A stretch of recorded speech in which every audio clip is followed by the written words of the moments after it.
Next, we'll be diving into iron economics. We are navigating the supply chain failure of iron deficiency anemia and the biochemical hostage situation of chronic disease anemia.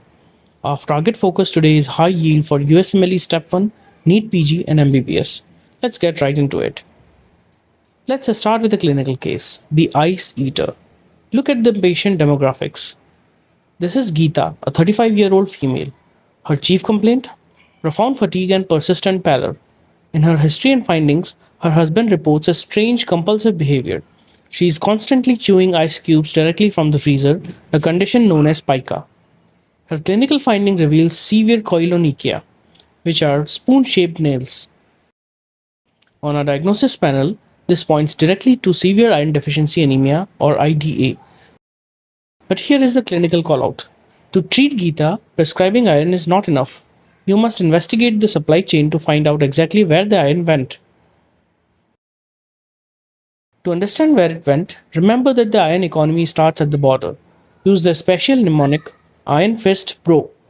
Iron is absorbed in the duodenum, folate is absorbed in the jejunum, and the B12 is absorbed in the ileum. Next, let's look at the acid requirement. Dietary plant iron enters as ferric or Fe3+. However, the duodenum can only absorb ferrous or Fe2+. The catalyst for this is stomach acid or vitamin C, which is required for this conversion. This brings us to major pharmacology alert.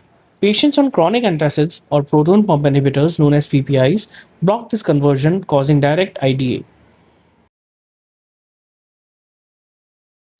Once past the border, we enter the internal logistics network. We have two main proteins, transferrin, the transport vehicle, and ferritin, the storage warehouse. Let's look at transferrin first. Free iron is toxic in the blood, so it requires a transport vehicle. Transferrin picks up iron from the gut and drives it directly to the bone marrow factory to synthesize hemoglobin. On the other hand, ferritin is the primary static storage form of iron. It keeps iron locked safely away deep inside the liver and tissue macrophages. When things go wrong, you get iron deficiency, the empty warehouse. The marrow factory demands iron, but there is none available. As a result, the RBCs shrink down to maintain their hemoglobin concentration, resulting in microcytic and hypochromic cells. There are three mechanisms of disappearance for this iron.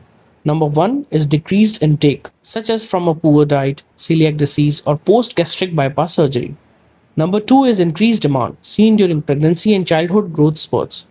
And number three is chronic blood loss, which is the absolute most common cause worldwide. This leads us to vertical integration alert. Find the bleed. If your patient is a premenopausal female, suspect heavy menstruation or menorrhagia. If the patient is an agricultural worker who walks barefoot, suspect a hookworm infection like Ankylostoma duodenale or Necator americanus. These worms literally drink blood from the inside. Now pay attention to the golden rule. Unexplained iron deficiency anemia in an adult male or a postmenopausal female is colon cancer until proven otherwise. You must order a colonoscopy immediately. Do not just prescribe iron syrup. You also need to know the examiner's favorite complication, the Plummer-Vinson syndrome triad. This triad consists of first, severe iron deficiency anemia, second, esophageal webs, which are thin mucosal membranes growing across the esophagus, and third, dysphagia, where the patient complains they are choking on solid foods. Here is an oncology alert. Identifying this triad is critical because these patients carry a highly increased risk of developing squamous cell carcinoma of the esophagus. Now let's look at the flip side, anemia of chronic disease or AOCD, the hostage situation. The scenario is a severely fatigued patient with rheumatoid arthritis, tuberculosis, or advanced lung cancer who presents with microcytic or normocytic anemia. The paradox here is that you check their ferritin, the warehouse, and it is completely full. The reality is that the warehouse is packed to the ceiling, but the bone marrow factories are starving. This is not a supply problem. It is a biochemical hostage situation driven entirely by chronic inflammation. Who is responsible for this? The master regulator, the hepcidin blockade. Step 1 is the trigger, interleukin 6, an inflammatory cytokine. Chronic disease prompts the immune system to release massive amounts of interleukin 6. Step 2 is the enforcer, hepcidin, an acute phase reactant. Interleukin 6 then travels to the liver, ordering the production of hepcidin. Step 3 is the lockdown involving ferroportin. Hepcidin binds to and destroys ferroportin, which acts as the exit doors on duodenal cells and macrophages. The result? The body successfully hides iron to starve invading bacteria and tumors, but accidentally starves its own bone marrow in the process. The iron is permanently trapped in the vault. To differentiate these, you need the holy grail, iron panels. Let's compare IDA and AOCD on the screen. Serum iron is decreased in both. In AOCD, it's trapped inside cells. Look at ferritin, the warehouse. It is decreased in IDA because the warehouse is empty, but increased in AOCD because the warehouse is hoarding.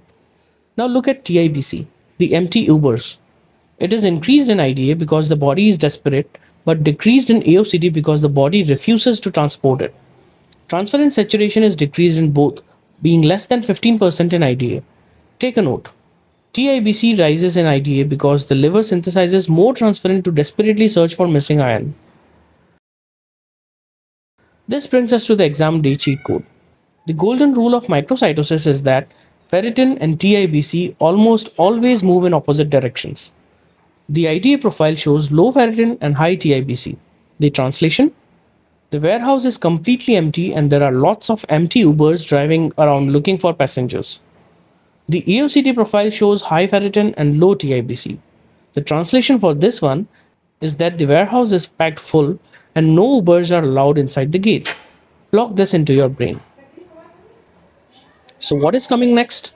The macrocytic disasters. Here is the setup. You know what happens when the factory lacks raw materials? But what happens when the factory is well fed, but the DNA blueprints used to build the cells are completely corrupted? In our next topic, the cytoplasm swells and the nucleus freezes. We will tackle megaloblastic anemia, which includes B12 and folate deficiency, and the terrifying bone marrow wasteland of aplastic anemia. Review your iron panels and proceed to part 2.